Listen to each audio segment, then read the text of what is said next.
Vamos ficar informados? Dúvidas sobre previdência, aposentadoria e seus direitos como trabalhador? Ele já está aqui para esclarecer tudo para você. Boa tarde, deputado Arnaldo Faria de Sá. Boa tarde, Adriana. Boa tarde, Leão Lobo, todos os telespectadores do CNT. E antes de qualquer pergunta, deixa eu dar uma informação importante. O governador Alckmin assinou para São Paulo a nova lei do passe intermunicipal do idoso. Vai ser regulamentado nos próximos dias e, após a regulamentação, aquilo que já valia para a passagem interestadual vai passar a valer dentro do estado de São Paulo, entre os municípios do estado. Uma grande conquista, a gente lutou muito para conseguir e com uma novidade para o idoso. Bacana. E, bom, vamos às perguntas, que são muitas, viu? Tem uma pergunta sobre previdência, vamos ver, fala sobre trabalhar sem registro. Vamos lá. Quem trabalha sem registro, como pode fazer para ter direito à previdência social? Não tem nenhum direito. Quem trabalha sem registro não tem direito. Se você está trabalhando e a empresa não tem registro, duas alternativas você pode tomar a providência. Primeiro, pedir para a empresa registrar. Se ela não quiser te registrar, dê um pulo na Superintendência Regional do Trabalho da sua cidade, for aqui em São Paulo, na Martins Fontes, reclame que o próprio fiscal irá na empresa obrigar a fazer o seu registro. A partir do registro, você tem todos os direitos previdenciários. Sem registro, direito nenhum. Agora, a dúvida sobre os direitos na hora da rescisão trabalhista. Quem trabalha menos de 1 ano em uma empresa tem direito a férias da rescisão do contrato? Você tem direito a receber férias depois de 1 ano. Antes de 1 ano, você não tem direito às férias. Só depois de ter trabalhado 1 ano é que pode ter direito às férias. Tá aí, olha, sobre pedir demissão do trabalho e quais os direitos depois disso. Vamos ver. Sempre dizem que perdemos dinheiro quando pedimos demissão em um trabalho. Deputado, isso é verdade? É verdade, porque quando você pede demissão, você deixa de ter direito ao aviso prévio, você deixa de ter direito ao 13º profissional, a férias profissionais. Se você pedir demissão, você perde seus direitos. Você que está abrindo mão. Agora, sempre de mandar embora, você tem direito a tudo isso. Você tem direito ao aviso prévio indenizado, que é 1 mês de trabalho, ou de aviso prévio antecipado com 2 horas de redução no trabalho, se você procurar outro emprego, você pedir demissão, realmente você perde direitos. E não pode também retirar o fundo de garantia. Se você for mandado embora, você recebe uma guia de movimentação do fundo de garantia. Se você pedir a conta, você não perde fundo de garantia, mas não pode movimentar. Ele fica na sua conta para ser agregado à próxima atividade que você tiver. Dúvida sobre auxílio-doença ou aposentadoria por invalidez. Uma pessoa que tem AIDS e não desenvolveu a doença, pode recorrer ao auxílio-doença ou aposentadoria por invalidez?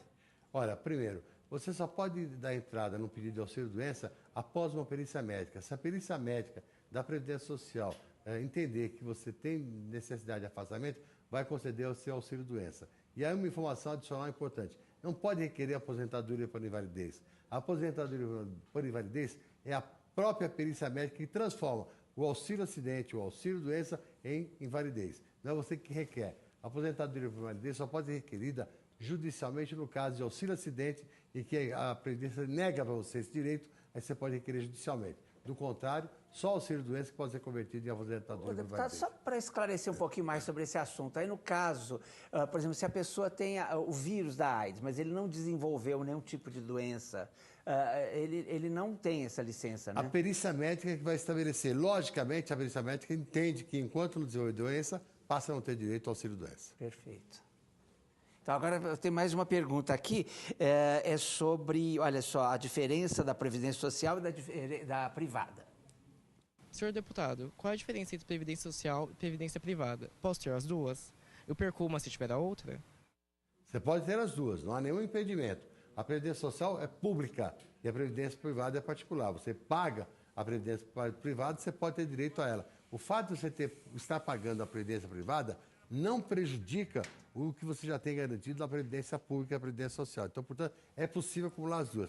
Eu prefiro que você tenha pelo menos garantido da Previdência Social, pagando a Previdência ou como empregado, e o registro é automático na contribuição à Previdência Social, ou então através de autônomo. Tem um carnezinho que você contribui por 20% por autônomo, pode ser 11% se for microempreendedor e pode ser apenas 5% no caso da dona de casa que ganha até 2 salários mínimos. No caso da contribuição para 11 e para 5, só cabe a aposentadoria por idade.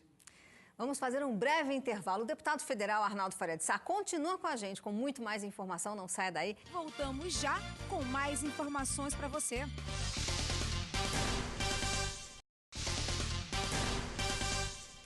Voltamos com mais perguntas para o deputado Arnaldo Faria de Sá. Tem dúvidas sobre aposentadoria, sobre previdência social? Envie para a gente no noticiasdemais@cnt.com.br. Pois é, e vamos começar aqui com as nossas perguntas, né? Primeira aqui, olha, da Eunice Galvão, de Curitiba. Um beijo aí para vocês paranaenses, viu? Diz assim, consegui me aposentar por idade somente aos 70 anos, pois realizei com autorização do INSS pagamentos referentes a 10 anos de contribuições em atraso, totalizando o mínimo de 180 meses, 15 anos, né? Tenho direito a algum valor por conta dos pagamentos referentes aos anos anteriores? Não tem. Você precisaria ter as 180 contribuições para ter direito ao benefício. Então, se você não tivesse completado 180 contribuições, você não teria o benefício. Você completou o benefício, dos 180 meses, passou a ter direito à aposentadoria. É verdade que você poderia ter sua aposentadoria de 60 anos. Como mulher, eu nem sei se tivesse a contribuição. A culpa de não ter 180 contribuições era sua, não é da Previdência Social. Portanto, você não tem direito nenhum. A lei é dura, mas é lei, né? Tem que ser, né? Agora, pergunta do Wilson Cardoso, de Curitiba, do Paraná. Boa tarde, parabéns pelo quadro com o deputado. Nós agradecemos, obrigada. Eu estou recebendo auxílio-doença e o INSS não está permitindo que o meu advogado dê entrada na minha aposentadoria, enquanto não cessar o benefício. Isso está correto?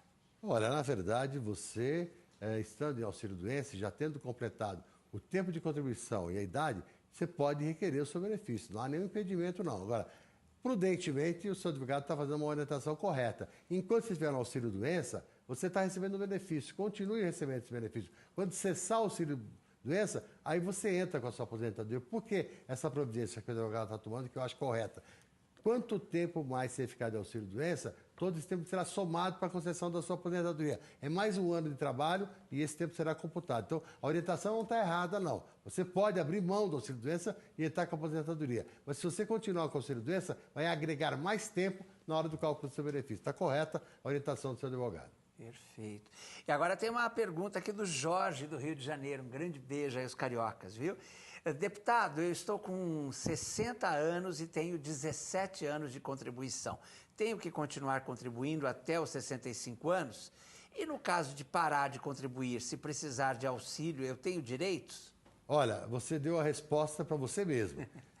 O fato de você precisa ter menos 15 anos e 65 anos de idade. Você já tem 15, mas não tem idade, então pode se aposentar. Mas se você continuar pagando, você tem dupla vantagem. Qual é? Se nesse período em que você estiver pagando tiver algum problema, você pode se afastar com auxílio-doença e estará coberto por estar contribuindo. E será também contado, na época da sua aposentadoria, um ano a mais por cada ano de contribuição. Porque a aposentadoria por idade é 70% da parte fixa e mais um ano por cada ano de contribuição. Então você tem 70 com 17, você terá direito a 87% de aposentadoria. Se você contribuir mais 5 anos, você vai ter direito a 82%, que será 70% fixo e mais 22 anos dos anos somados de contribuição. Então contribua que é melhor, você pode agregar algum valor a mais no seu benefício. Agora a pergunta vem lá de Volta Redonda, cidade do Aço, do Rio de Janeiro.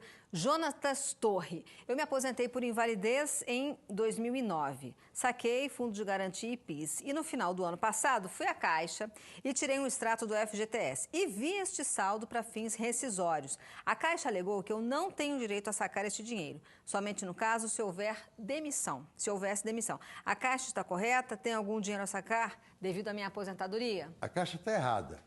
Porque você, quando recebe a aposentadoria por invalidez, tem que sacar a totalidade daquilo que você tinha na Caixa Econômica Federal. É que tem um desacerto na história que é o seguinte: quem é aposentado por invalidez não tem a baixa da sua condição de registro de empregado, porque, teoricamente, o emprego fica à sua disposição se a sua condição de auxílio-doença virar aposentadoria por invalidez, e se a sua aposentadoria for suspensa, você retoma o contrato de trabalho. Mas no caso da aposentadoria, você pode sacar a totalidade do fundo.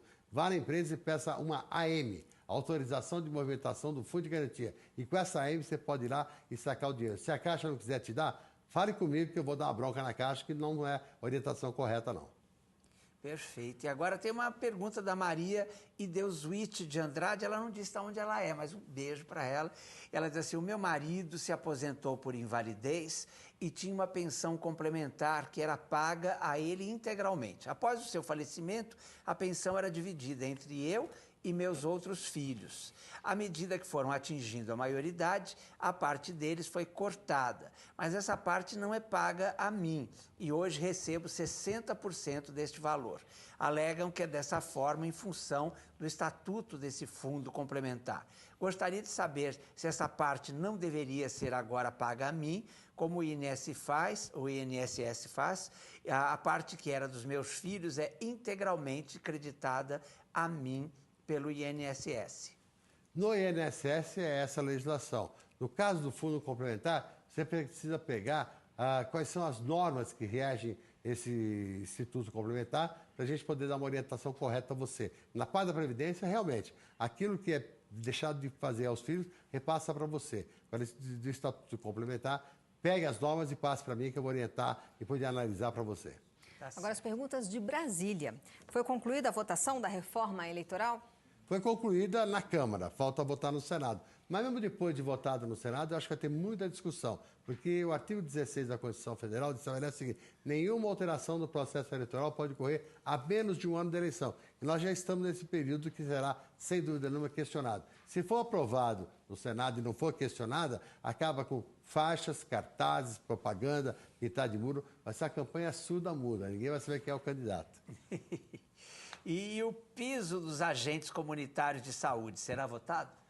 Olha, foi uma pressão muito grande dos agentes comunitários de saúde e dos ACS, agentes de combate a endemias, que estavam lá em Brasília, uma pressão tremenda. O PT e o PMDB negaram o quórum para a votação, mas mesmo assim foi aprovada a urgência desse projeto, que deverá ser votado agora na primeira quinzena de novembro, Leão. O deputado, e esse projeto polêmico, do porte de arma dos agentes penitenciários? Olha, eu acho que já devia ter sido regulamentado há muito tempo essa questão, porque o agente penitenciário vive no meio da bandidagem, da criminalidade, sai de uma unidade prisional, vai para sua casa sem nenhuma proteção. Já devia ter porte de arma há muito tempo. Lamentavelmente, por 3 vezes, a presidente Dilma vetou essa possibilidade. Mas agora, verdade seja dita, por sugestão do ministro da Justiça, José Eduardo Cardoso, ela própria mandou um projeto para a Câmara para regulamentar o porte de arma dos agentes penitenciários. É muito importante essa proposta, como aconteceu recentemente, ela tinha vetado 3 vezes a herança do alvará de táxi do motorista que tinha alvará e que vinha a falecer. Ela também recuperou essa condição. Eu espero que agora também seja dada rapidamente essa condição aos agentes penitenciários. O projeto está na Câmara para ser votado. Eu sou o relator, vou acelerar o andamento dessa proposta, Diana. Essa herança dos taxistas já foi votada, já está aprovado? Já está promulgado, já está garantido, já não tem mais nenhum tipo de problema. Quer dizer que hoje, então, quando o taxista tem o alvará, ele passa para o filho, é isso? Passa para ele, para o filho, para a mulher, É. onde pode até vender. Isso é extremamente importante, uma conquista para a categoria muito reclamada e que agora está sendo realizada. Bacana, né? Maravilha. E agora tem um recadinho, né? Mas antes, a Adriana tem... Não, né? eu queria saber mais sobre essa votação aí, porque se a presidente... Eu fiquei interessada nessa questão do porte de arma dos agentes penitenciários, porque se houve tantos vetos, não é, deputado? Porque seriam mais armas entre a população? O que aconteceu? Mas é verdade, Adriana, onde eles trabalham é um local altamente de risco, quer dizer, e o fato de ele não ter o porte de arma o expõe demais. Você vê que, se não houver a possibilidade de reação, aquele caso do coronel na movimentação de São Paulo aqui, ele só foi salvo porque um agente de segurança armado do coronel é que impediu que ele seria morto ali naquele momento. Uma chapa de ferro na cabeça, quebrou a clavícula, e ele acabaria sendo morto, não tem a menor dúvida. Quer dizer, ele seria agredido até o fim da sua existência. Quem salvou ele? Foi um agente de segurança armado que foi lá com a arma e impôs uma condição para evitar. Então, nessa questão das black box, por exemplo, precisamos tomar uma providência porque realmente está muito grave e não pode ter muita conversinha não, tem que ter atitude. Deputado, qual a sua opinião, inclusive também sobre esses black blocs? Afinal de contas, a polícia também, eu tenho ouvido muitas críticas também que a polícia poderia usar muito mais inteligência do que força também para evitar essa depredação. Eu acho que tem que usar as duas coisas, inteligência e força, porque na verdade já perderam o controle. Então, você viu o que eles fizeram no caso daquele caso do Instituto Royal lá em São Roque. Incendiaram e viraram uma viatura. É a segunda vez que já fazem isso. Aqui em São Paulo já tinham incendiado e virado uma viatura. Perdeu-se o respeito ao policiamento. Há necessidade de uma ação mais rápida e efetiva. Eu acabei de ver agora no nosso jornal, parece que agora saiu uma resolução da polícia, né, de que eles vão usar as redes sociais para avisar, olha, se os blocos estiverem lá, fujam da passeata, né? Já deviam ter feito isso há mais tempo, Leão, e eu acho que é importante essa ação, porque a depredação de áreas públicas, de caixas bancárias... De caixa tem uma coisa que é importante. Você pode perceber, todos os caixas que ele escreve, de Bradesco, Itaú, Banco do Brasil, eles não quebram caixa eletrônica da Caixa Econômica Federal. Sabe por quê? Porque atestar contra a Caixa Econômica Federal é crime federal. Eles têm informação. Tanto da Caixa Econômica eles não quebram de outros bancos. Entendi. Entendeu? E nem Banco do Brasil, porque o Banco do Brasil não tem essa mesma proteção. Mas no caso da Caixa Econômica Federal é crime federal. E aí eles não atingem isso. O deputado, qual é a sua opinião sobre as biografias? Eu acho que tem que ser liberado. Muita discussão, eu acho que quem é público está exposto. Quem está exposto tem que sujeitar a tudo. Não adianta, eu respeito muito o Roberto Carlos, Caetano Veloso, Gilberto Gil, Paulo Lavigne, mas acontece o seguinte, quem é público tem que admitir a sua exposição, não tem jeito. Então, deixa de ser pública. Então não seja público, né? Eu acho isso. Né? Eu tive hoje de manhã em Bertioga, e lá, num programa que eu fiz na TV local, Costa Lado, discutiu essa questão. Então, acho que é importante a gente assumir. Quem é público vai ser biografado da forma que for. Depois ele vai desmentir, vai estar com uma ação que a pessoa cometeu qualquer equívoco. Tem o direito de ter uma ação, não tem problema. Ô, deputado, eu também concordo com o senhor. Agora, eu li um artigo do Nelson Mota no Jornal o Globo que eu achei muito interessante, uma questão que ele falou. Que lá no exterior, as biografias são, em vários países, as biografias são permitidas. Mas tem um detalhe que não é permitido quando é biografia de bandido, de condenado. Isso eu achei muito interessante. E outra coisa, Isso que não está previsto na nossa lei. Mas tem uma coisa que precisamos deixar bem claro. A pessoa que faz a biografia não autorizada não está isenta de uma responsabilidade judicial. Claro. Se ela cometeu algum equívoco, cometeu mentiras, propositadamente tentou denegrir a imagem do artista ou da pessoa pública, ela vai responder judicialmente. O deputado, mas eu queria saber a sua opinião sobre essa parte de biografia de condenados pela justiça. Eu acho que condenado não tem que dar nenhum tipo de divulgação, porque nem condenado de televisão, já nada. Entrevista. Tem muito espaço de televisão voltado para... Inclusive, nesse caso do Black Box, a maior culpada é a Rede Globo, porque a Rede Globo, durante aquele momento maior, postava os vídeos feitos pelas pessoas que estavam filmando lá. Então, ela deu uma divulgação desnecessária. A Globo nunca fez isso, ela suspendeu o horário de novela para divulgar vídeos de pessoas que participaram de manifestação. Isso gerou esse que está aí, o descontrole. Então, ela teve que tomar uma providência. E eu vou estar hoje em Rio Claro, agora à noite, na Câmara Municipal, falando para os servidores públicos, e acho que todo mundo tem que ter a responsabilidade desse momento. Eu acho que mesmo quem faz movimentação tem que assumir parcela da responsabilidade de impedir que os black box façam a depredação à agência de carro, à agência bancária. O prejuízo da sociedade toda, todo mundo perde com isso. Com certeza, ninguém quer isso. É pra você enfrentar, né? Claro. Precisa ter peito de enfrentar, acabou. Tem que ter lei, né? E não ter medo, né? E não ter medo de enfrentar, como fez o governador Geraldo Alckmin, mesmo ameaçado pelo PCC, está trabalhando normalmente, tive com ele ontem em Biúna, ele estava sem segurança, só segurança normal. Tem que enfrentar, não pode se sentir intimidado. Muito obrigada, deputado, pelas suas informações. E quem quiser saber mais, quem tiver dúvidas sobre previdência, aposentadoria, o deputado Arnaldo Faria de Sá atende você pessoalmente aqui em São Paulo, no Jabaquara, não é isso, deputado? Todos os sábados, mesmo esse sábado que foi feriado, nós estávamos lá à disposição que tiver uma orientação, esclarecimento, respeito à previdência social, contagem de tempo de serviço, auxílio doença agendado, agendar a sua aposentadoria, verificar o seu processo. Qualquer dúvida, nós estamos à sua disposição, uma equipe de mais de 30 pessoas para poder dar orientação e esclarecimento. E quem não for de São Paulo precisa de orientação, é só ligar para o DDD 11 5015 0500, telefone do nosso central de atendimento, a gente colocar à sua disposição e dar uma orientação possível, imaginável que você precisa, é uma atenção muito grande. A fila ali estava cumprida, né, deputado? Mas todo mundo é atendido. Atendemos todo mundo. Quando não terminar, não vou embora. E outras dúvidas também sobre os seus direitos, tem o Estatuto do Idoso disponível para você. Tem. Quem quiser dizer para o Estatuto do Idoso, é só ligar para o telefone que está aí no vídeo, DDD 11 5015 0500. A gente manda pelo correio com o apoio da CNT, do Leão e da Adriana, para você o exemplar de Estatuto do Idoso. Nós apoiamos aqui com o maior prazer esse quadro de sucesso toda segunda-feira. Muito obrigada pela sua participação, deputado. A gente aguarda o senhor na próxima segunda-feira. Se Deus quiser, um abraço a você, Adriana, Leão. É um prazer imenso participar toda segunda-feira aqui. Eu tinha uma viagem no interior de manhã e outra tarde. Eu fiz de forma que permitisse, nesse horário, estar aqui com vocês. A gente agradece. Leão Lobo volta já com a pacoteira cheinha de fofocas quentinhas para você.